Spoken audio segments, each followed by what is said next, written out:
Okay, then welcome everybody to my Dhamma talk about the karmic law. This is a Dhamma talk I gave some time ago in England at the London Buddhist Vihara, and we will go through this today shortly.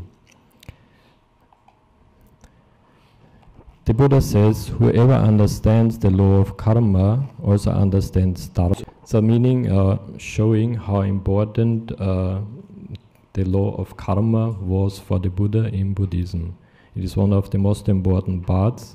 Whoever understands the law in a deeper way will also understand how Buddhism or the Dharma is working. These are a few points we will be going through today. So the law, requirements, truth versus perception, mental schism, cause and effect, reincarnation, law expressions, right and wrong, female and masculine energies, service of the truth, and how to reduce karmic forces and the truth. In the Buddha's own words, I am the owner of my actions. Actions are my relations. Actions are my protection. Whatever actions I do, good or bad, that karma will come back to me. So again, showing your protection, your refuge is your own karma. So whenever you do a good karma, that will give you all the protection you need in your life.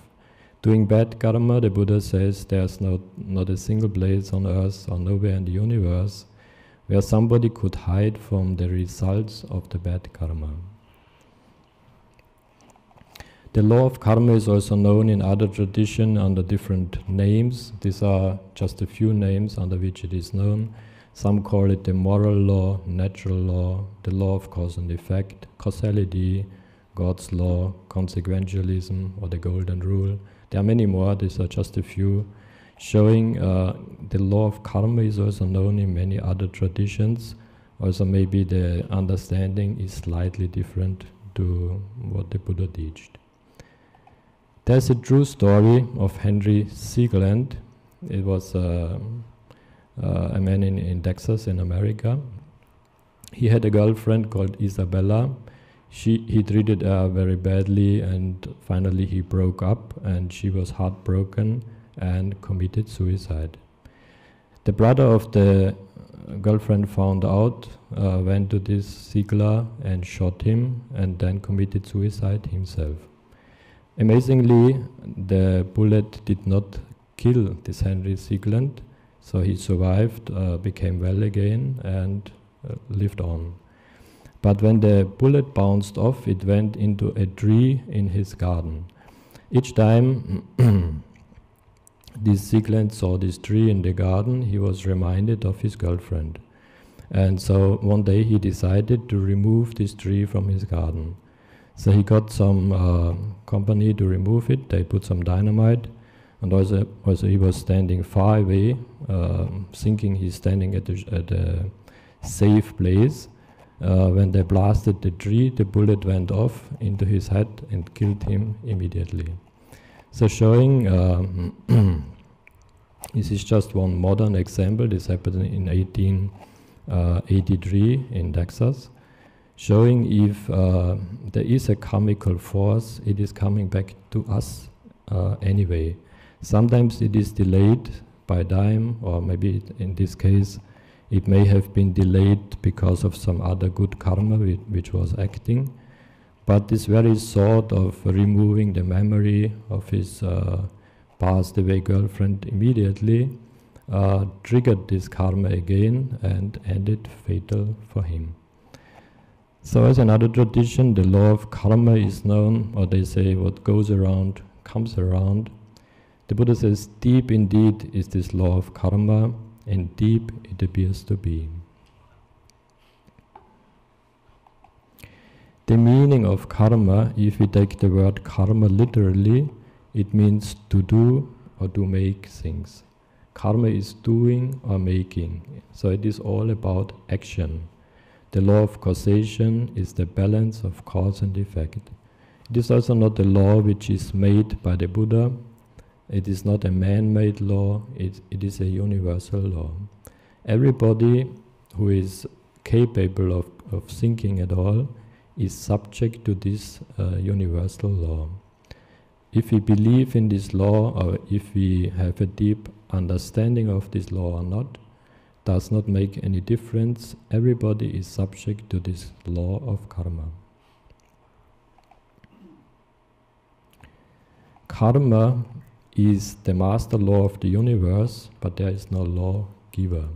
So we in Buddhism do not believe in any personal God who is controlling things or a creator, but we believe in a karmical energy which is controlling or balancing out things.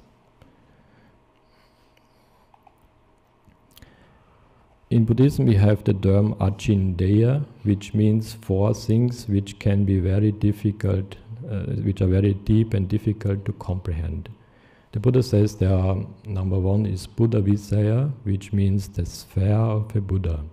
So to understand how the mind of a Buddha is working completely is almost impossible unless one attains full enlightenment.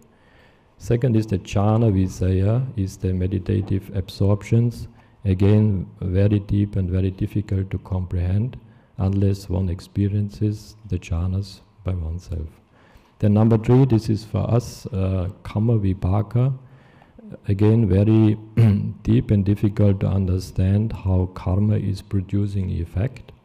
They say the karma is never coming back the same way we put it out there. It is always mixed with other good and bad karma. It also does not produce immediate result. There's a time gap in between. So it is very difficult to comprehend in which way the karma is coming back to us. And Lokachinda, the last one, is wandering over the world, which many, even at Buddha's time, many were thinking about the world. Is it thousandfold, or is there one world? Is just one dimension or many dimensions? The Buddha says to think about the wandering over the world in this way is very difficult to comprehend and does not lead to any real good or any progress in the Dharma. So these are the four Chindeya. As I said, the number three, Kamma Vipaka, very difficult to understand in which way the karma is coming back to us. Only karma can explain the mysterious problems of good and evil, and reconcile man to the apparent injustice of life. This was actually said after the terrible tsunami in Sri Lanka and Asia, where thousands of people got killed, and this was said by a Christian bishop in Sri Lanka. Also, he could not explain how such a thing could happen on a Christmas day, so he also saw the only explanation in the law of karma. So why are some born in a rich, powerful, affluent, famous family, are very handsome and intelligent, while others are born in a poor, helpless, pitiful family, are not handsome and not intelligent? All these are the results of past actions. So the result of our actions in the past produce our rebirth, produce our daily situation. So everything that happens in our life, good or bad, all that is caused by our past karmic forces. Remember to sow good seeds. Jesus has said that as you sow, so you reap. This teaching of karma and rebirth was originally even in the Bible. Only later, at one of the councils, it was taken out. So according to the seeds that's sown, so is the fruit we reap therefrom. Do of good will gather good, do of evil will reap evil. There's a Dhammapada verse in our Buddhist texts which says, if a man speaks or acts with an evil thought, pain follows him as the wheel of the oxen, or in this case, the horse. But if a man speaks or acts with a pure thought, happiness follows him like a shadow that never leaves him. Again, the simile is showing that whatever karma you do, you cannot escape from the results of this karma. Another true story, recent story, about Joseph Figlock, again in America. This man used to walk down the street in America, in I think Detroit, and suddenly a small boy fell into his lap. He was surprised but let the boy down. Both were unharmed, nothing happened to both of them.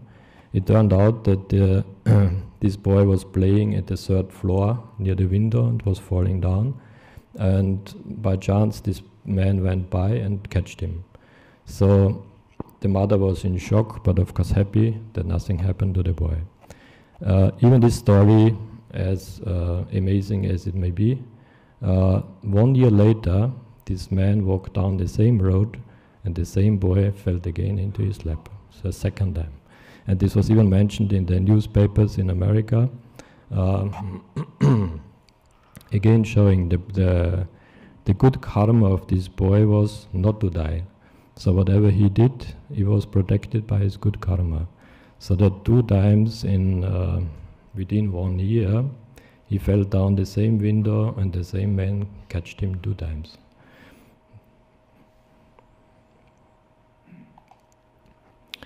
Schopenhauer says this: Europe is that part of the world which is haunted by the incredible delusion that man's present life, birth, was his first entrance into life.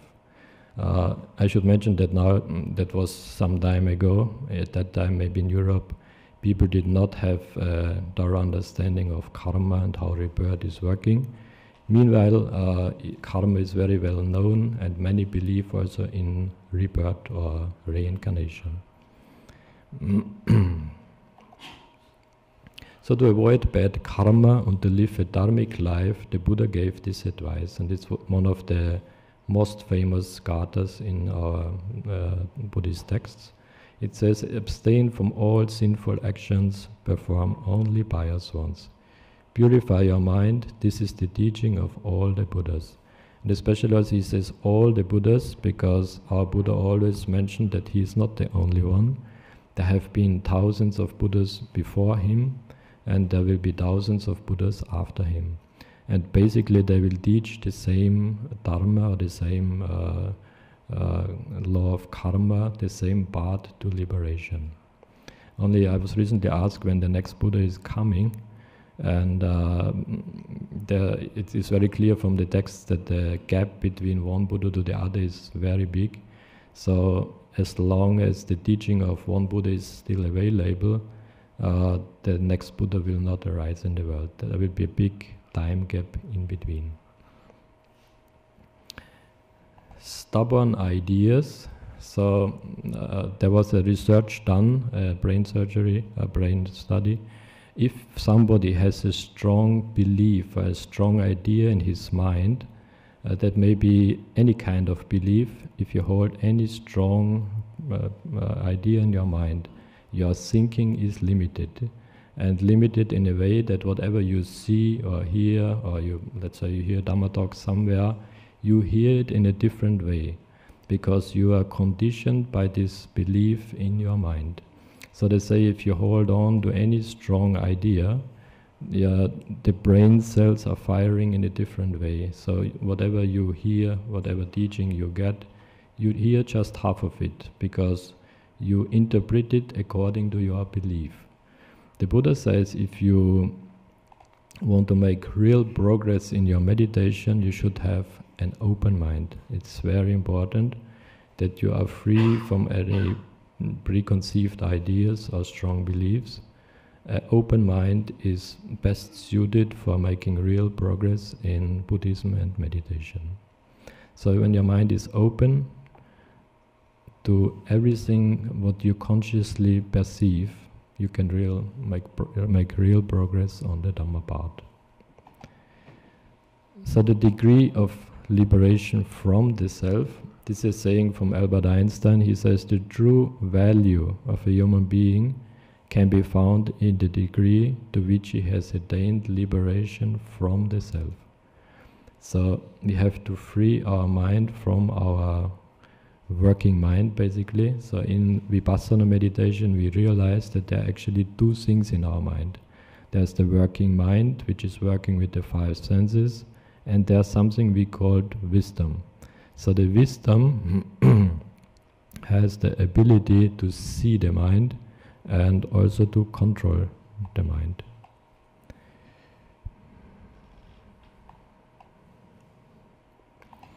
If we look around, we see there are so many ideas, or many people believe it is blasphemous to say that we ourselves can attain enlightenment. Many believe the idea that we can become Buddhas, we can develop our mind to enlightenment is not true or not possible.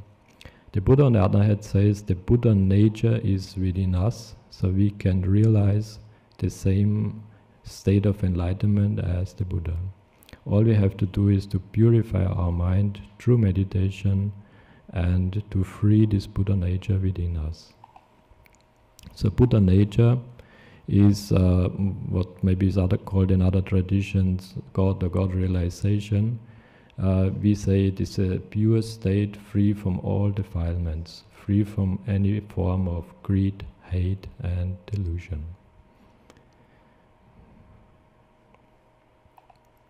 Avijja is the Buddha's word for ignorance or not knowing.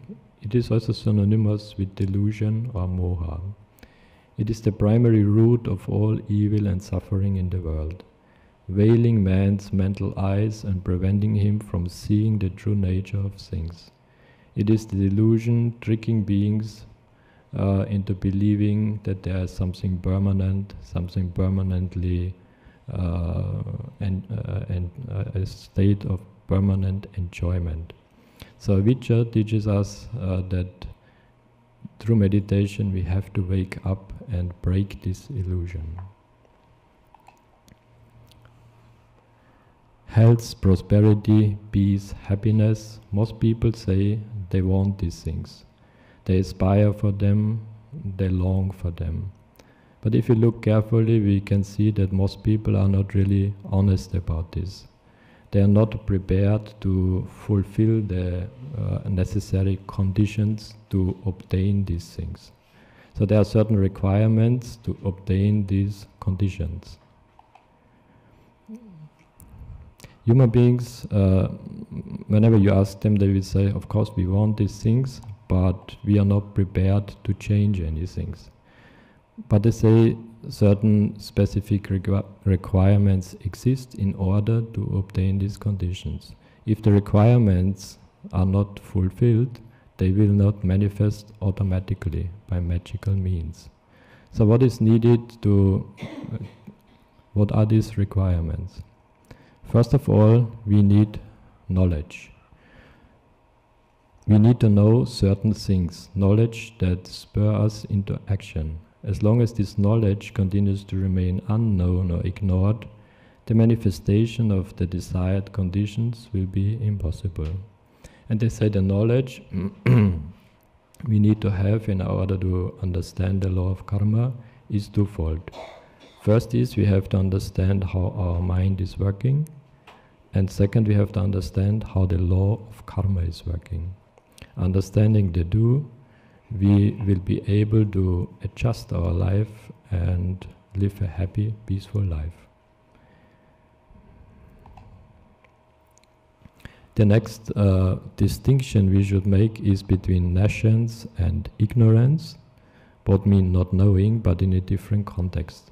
They say nescience comes from the Latin nesciere, meaning not knowing. Knowledge is not available. So nescience means we do not know because the knowledge is simply not available. Ignorance, on the other hand, means we do not know because we ignore the information. So all the information is out there, but we do not care to take it up, or we do not care to practice it. So nescience is nobody's fault, because the information is simply not there, it is not available. The question is now, do we have a nascent society or an ignorant one. Now if we go back to the Middle Ages, the information was simply not there. Let's say in Europe in the Middle Ages, the knowledge about karma, the knowledge about Dharma and meditation was simply not available. But nowadays, with the internet and with the globalization, all the information is out there. They say all the libraries on earth are at your fingertips with the internet. So all the information is there, but people usually do ignore this information. They do not care about it. So the Buddha's teaching, or our Siddhartha Gautama's teaching, is still available. All the books in so many different languages are out there. So if we use this language, use it for our meditation, we can live a happy and peaceful life here and now.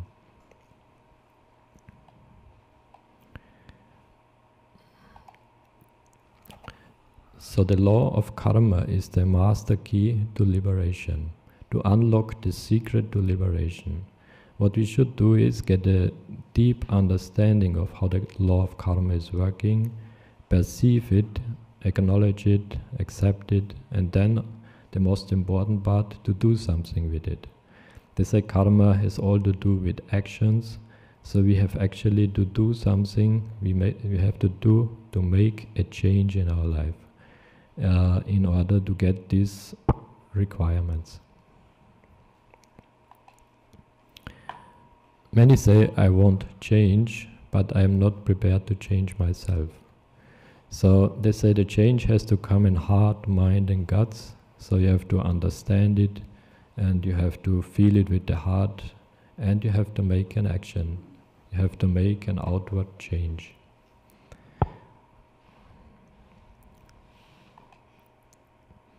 Truth versus perception. The truth is objective, meaning that it is not based on the perception of a human being, which is capable of wavering. Truth is simply that which is. It is that which has occurred in the past and that which is occurring in the present. So the truth is like written in stone, it does not change. It is in existence and it cannot be changed. Perception, on the other way, is wavering all the time. We see the truth in a different way. Many also say, I don't believe it is this way, so it is not that way. Many are trapped in this kind of thinking. So the truth, or the law of karma, the Dharma, is written in stone, it does not change. Our perception about it will change. So our job is now to align our perception with this truth as far as possible. The more we align it, the more happiness, peace and prosperity we will get in our life. So the law of karma is an impersonal, absolute binding law of nature. It does not care about the person individually. It is the law of the universe. It is impersonal. But with understanding how this law is working, we align our mind accordingly, and the doors to development will open up for us. As an example, let's say somebody is standing on a cliff and saying, I do not believe in the law of gravity, and jumps down the cliff. So what will happen to him? He will hit the ground. If he believes in it or not, the law of gravity is working for him. So very similarly, the law of karma is also working in the same way. It is belief in it or deeper understanding in it is irrelevant. Everybody who has a mind capable of critical thinking is subject to this law of karma.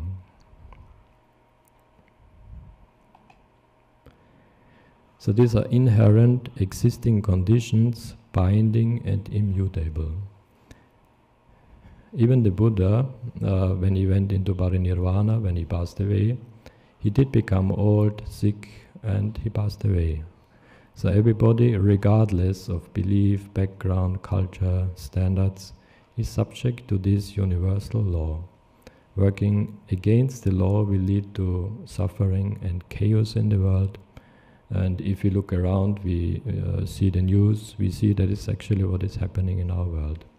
So the solution to all these problems in the world would be the teaching of the law of karma. If people at large would understand how this karma is working, they could all adjust their lives accordingly, and we would have a happy, peaceful society.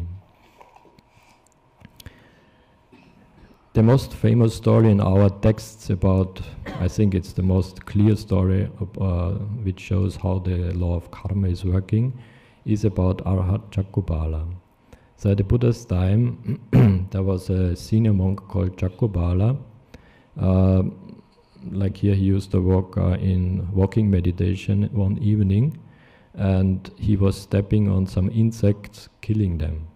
Other monks went to the Buddha complaining about this Chakubala. They said this monk is very careless, he steps on insects, he's killing animals. This is not good, this is a very bad behavior. Then the Buddha explained, this Chakubala is fully enlightened, he is an Arahat, but he is blind, he cannot see anything, so unintentionally he was stepping on this insect, so he did not commit any bad karma with it. And then also he went on to explain why this Chakubala became blind. It is said he was meditating, on the night he became fully enlightened, he also became fully blind. And the story is that in a past life he was a doctor, and he was treating, a poor woman came once to him with an eye problem. And he said, I can cure your eyes, but because you don't have any money to pay for it, when your eyes go well, you must agree to serve in my house as a servant for the rest of your life. So she agreed, he treated the eyes, and actually the eyes became much better. But then the woman had a second thought. She thought, I don't want to serve my whole life in his house. So she lied to him, saying, no, the eyes actually got worse. I still can't see very well. Chakubala knew, in his past life, knew that she is lying to him. So he got very upset and angry with her. And he applied another medicine on her eyes, which blinded the woman completely. And the Buddha said, because of this karma he did to this woman in a past life, he was reborn hundreds of times as a blind man. And even in his last life, also he attained full enlightenment, he was a holy person. Still this karma came up again, and he had to live the rest of his days as a blind holy man. So showing karma is very dangerous. Whatever karma we do, good or bad, it follows us through our samsara. So usually for every karma we do not get one result, usually it comes hundreds of times back to us. Same with the good karma. Whatever good karma we do, it is following us, it is coming back hundreds and hundreds of times. So the law of karma is more like a science, not a religion. It's the law of the universe in action. Man did not put them into effect. Not even the Buddha made this law. Actually, one day the Buddha said to Ananda, his servant, monk, he said, Dharma is my teacher, so let it be known that the Dharma is my teacher. Because the Dharma has existed before the Buddha, and it will exist after the Buddha. So karma, the working definition, this universal law states that nothing happens by chance or outside the universal law. Every action has a reaction or a consequence, and we reap what we have sown. So discovery verse, belief, karma law can be discovered, harmonized and lived after. It's not really a belief system, it is a discoverable science. We can either align ourselves with the law or remain ignorant and go against it, and then suffer the consequences.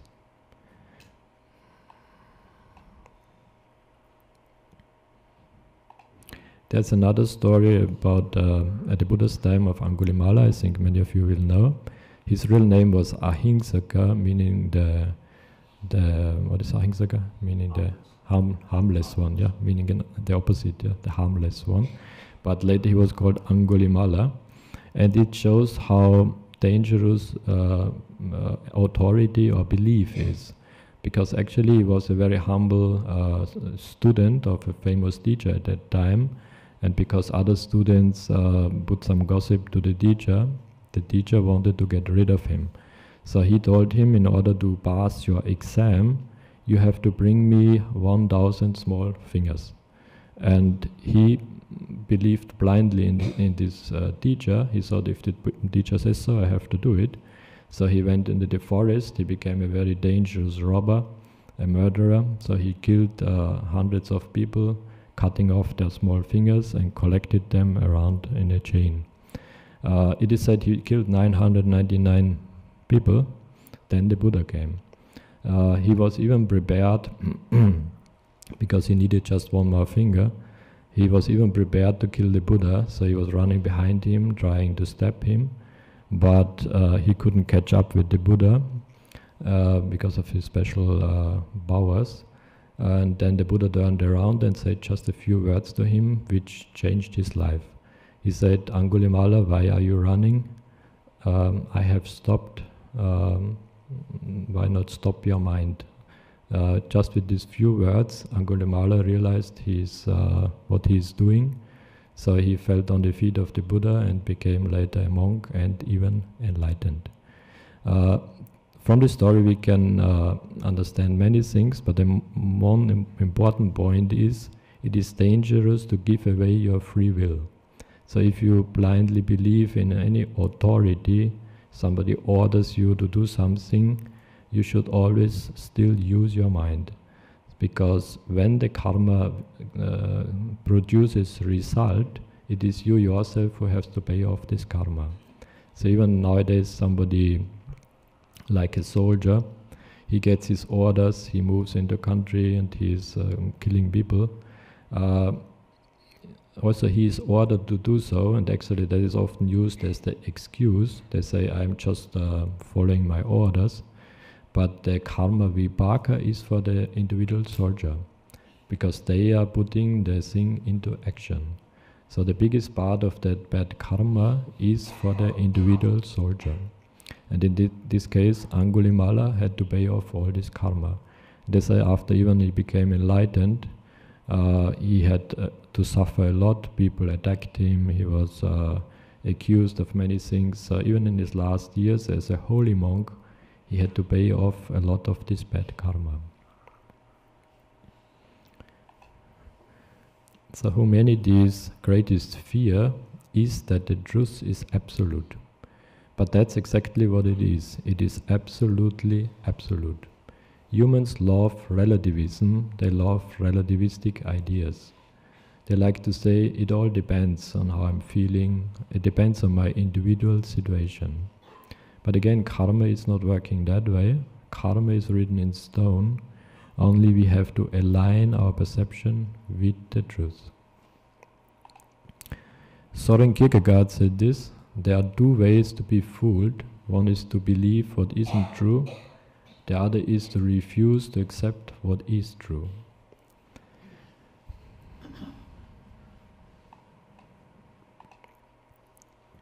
So these are eternal, non-changing laws. Beliefs are man-made concepts which may be close to the truth or not. The karma law is an eternal, non-changing law of nature. So our job is to align our perception with this truth in order to get a happy, peaceful life.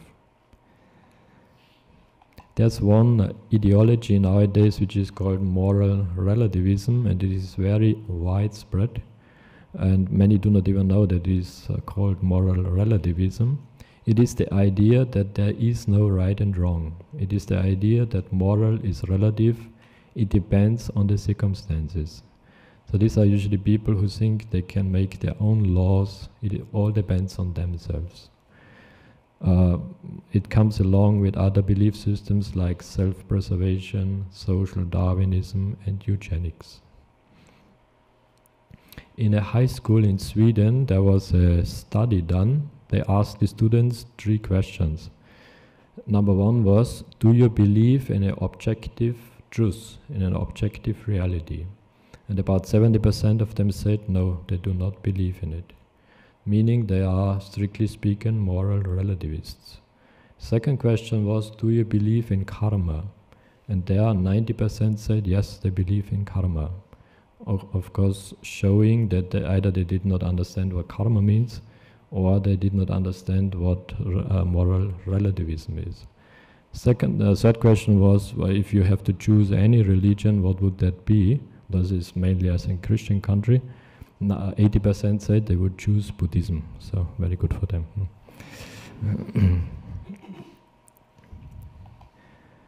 So every human being has a very special gift, and that is free will. To choose to do certain things and to choose not to do certain things. So every human being has it, no matter in what position or in what situation we are. Every single solitary being that is capable of thinking at all is gifted with this free will.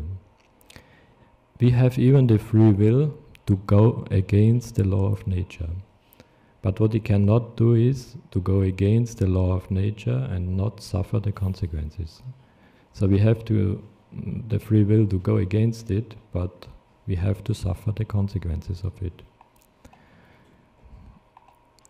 The other question we often ask is human nature inherently good or evil? And the answer is the human nature is more like a computer, it can be programmed. So whatever, if the upbringing is good, the surrounding is good, what the Buddha calls the noble friendship. So if you are surrounded with good people who practice the Dhamma, you will become a good person. If you are in a bad surrounding, the upcoming is bad, the influence is bad, the outcome will be a bad person. So the human nature is neither good or evil, but it can be programmed. It depends on the environment, on your culture around you. Then karma, will the effect happen immediately? And I was looking on the internet how to represent karma, and I think this is a very good way. So he pushes the dominoes, and after a while it comes back to him. So will the effect happen the effect immediately? No, there is a time gap in between. The universe is to bring you the intelligent answer to your deeds. So whatever we put out there in the universe, it is getting mixed up with other good and bad karmas, and after a while, maybe in 1 month or 1 year, or even in your next life, the result will come back to you.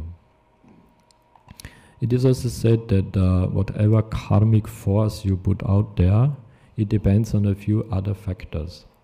Number 1 is the other person. So if that other person is very developed spiritually, the karma will be more severe than doing a karma to a not so developed person. Then it is also dependent on your spiritual level. If you are spiritually very developed, the karma will come back quicker to you. 3 is your karmic stock. It means how much good or bad karma you have in stock. The Buddha gave this simile: if you put a little salt in a small cup, the water will be very salty. But if you put a spoonful of salt into a river, it will not make much difference.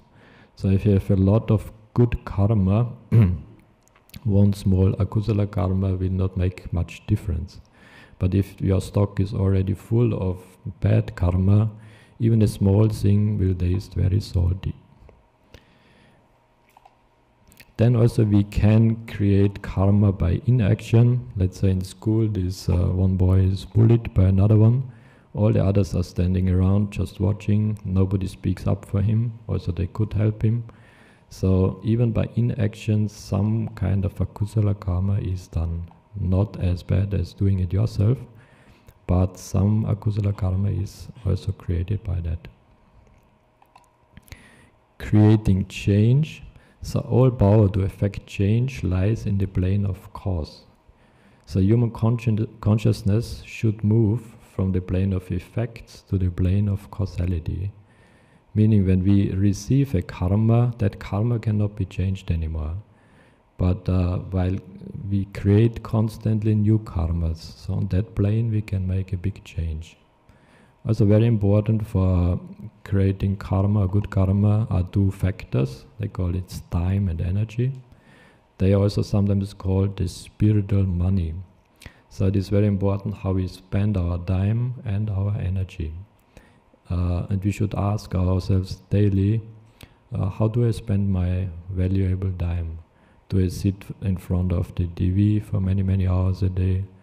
Or do I educate myself? Do I use the time for my meditation? So we should spend our time and energy very wisely.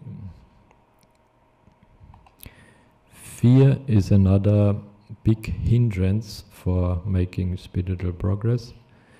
So many are unconscious because they are fearful. They are afraid from responsibility. Most of all, they are afraid of having to act, actually to make a change, based upon knowledge, because that requires courage. So many are locked up in this fear state and they lose out. They are unable to make a change in their life for the better. They are unable to develop their mind towards enlightenment. So it is the only good is knowledge and the only evil is ignorance, from Socrates. So knowledge is the key for liberation.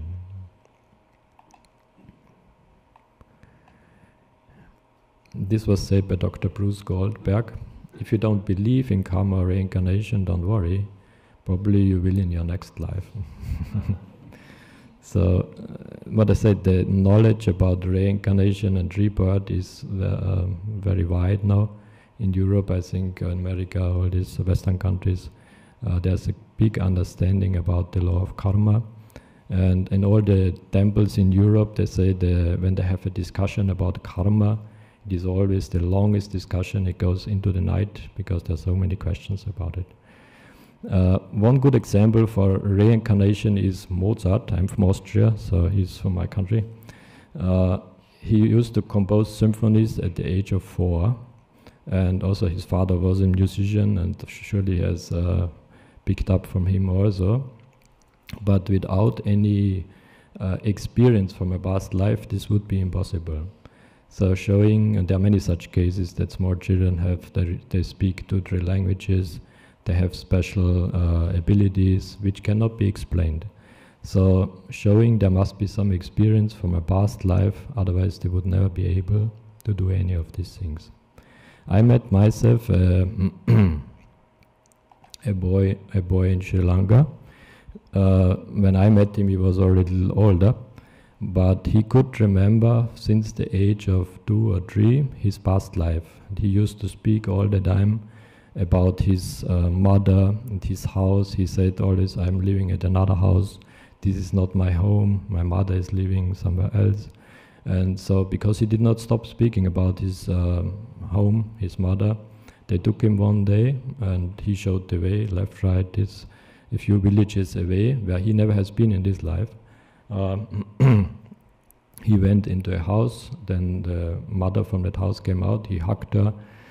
He says, you are my mother, and this is the sister, brother. He knew everything about that family. And then he went into his bedroom where he used to live. And then he said, but the bed is on the wrong side, it used to be here, no? And then the mother said, yes, after she explained they had a son, he was about 20 years old, he was a police officer, and this boy even knew the number from the police officer. He said, I had this and this number. And he was shot in action and he died very young. And they said after the son died, they moved the bed to the other side. So he knew, again proving that he knew about that past life. And there are many such stories about especially small children who still remember their past lives. So rebirth versus reincarnation, there's the big discussion between the Hindus and the Buddhists, and which is, I think it's only a technical difference. So it's like a hair splitting. Reincarnation, the Hindus say reincarnation, meaning There's one mind going from life to life. And the Buddhists say rebirth, they say no, at the moment of death, mind and body both dies. What remains is a karmical energy which takes up another mind and body. So I think it's a very technical difference, meaning more or less the same thing. Our karmical energy is going from life to life, taking up new existences. And we can see it as like going to school. They say there's a place of residence. We are reborn like going to primary school. Once certain lessons are learned, we go to high school, then a college. And what they call the physical world, we are reborn there many, many times. And even the Buddha gave like 800 stories of his past lives, each one with a moral lesson. And it is said once we have learned the grosser things, we are reborn in the spiritual world to learn the finer lessons. So which are the devas or the spirits up there. They again are reborn in different planes to get certain experiences. But even what you see at the at the top, the place of residence is not the place it's not the aim to go there and stay forever. Nirvana is the real aim of all these rebirths. So we are reborn and again to learn certain lessons in order to free our mind from this samsaric journey. As a protection not to do bad karma, the Buddha gave, of course, these 5 precepts, which I think everybody of you will know. No killing, no stealing, no sexual violence, no lying, no alcohol and drugs. So keeping these 5 precepts gives us a protection not to fall into very bad karma. They say if you take it a little further, you could say not to do to others what you would not like to be done to you. Second, you should also not do things which harm yourself, like self-abuse. Let's say somebody is drinking alcohol day and night, he's maybe not harming anybody else, but he's harming himself. And number 3, even more subtle, you should also not do anything that is blocking your way to liberation, like sensual pleasures. So all these are meant as a protection not to do any bad karma, not to fall into negative karmas. So the true divide in humanity is not like dividing people according to their race, or not even religion or country or gender. It is the true divide is between human beings, those who know the law of karma, those who know Dharma, and those who don't. So people who live according to the Dharma, the law of nature, and those who live against it. The Buddha had many discussions at that time in India between him and the Brahmins. There was this caste system in India, and unfortunately still is there. They were called Vasala, means the outcast. And the belief at that time in India was that if you are reborn as a Vasala, an outcast, you stay there your whole life. You cannot change that. If you are born a Brahmin, a high caste person, you are a Brahmin your whole life. That also cannot be changed. The Buddha criticized this system and said, there is no Vasala and Brahmin by birth, but you can be an outcast or a Brahmin by your behavior. So if you behave in a divine, gentle way, you are like a Brahmin. If you behave in a very bad, evil way, you are an outcast. So that is the only distinction, how we act, how we live, how we practice. So the truth, the deeper understanding of the law of Dharma is the way to set your mind free. So this is the key for liberation. You need some understanding also for your meditation practice. It is the key to get out of here. So this said, if you live in harmony with the natural law, what you get is freedom, peace, prosperity, evolutionary progress, survival, happiness. If you live against this law of karma, what you get is more and more control, enslavement, wars, stagnation, disease, fear and suffering.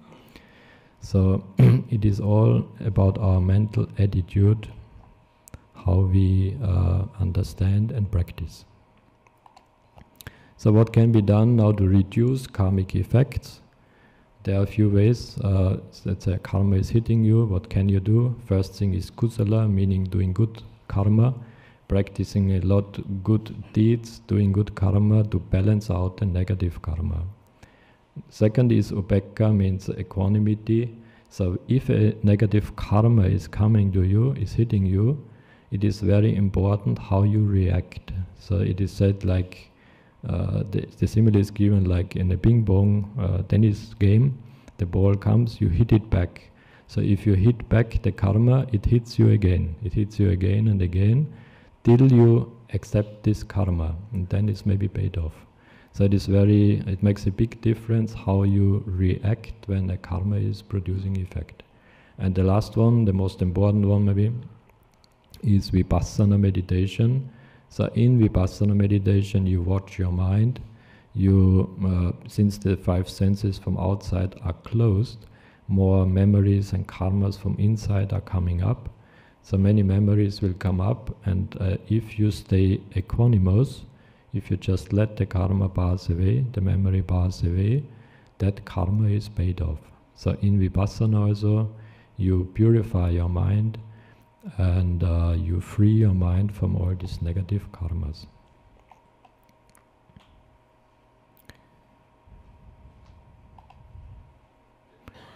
It's said you cannot force the karma to do anything, whatever, by praying or wishing or complaining. You cannot change the karma. So if it is producing effect, it will produce effect anyway.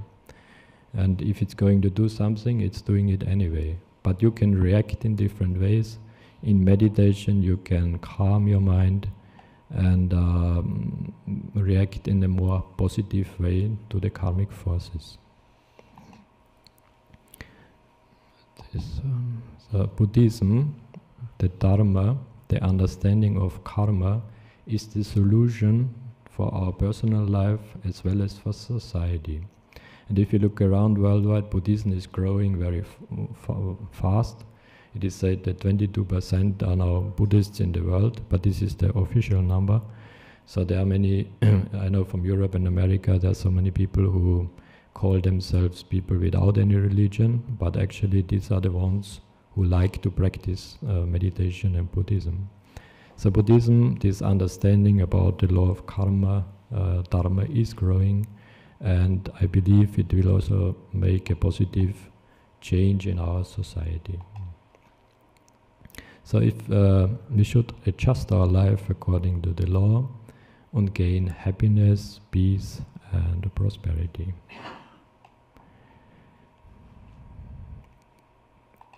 So Buddhism, or the Dharma, it's all about realization.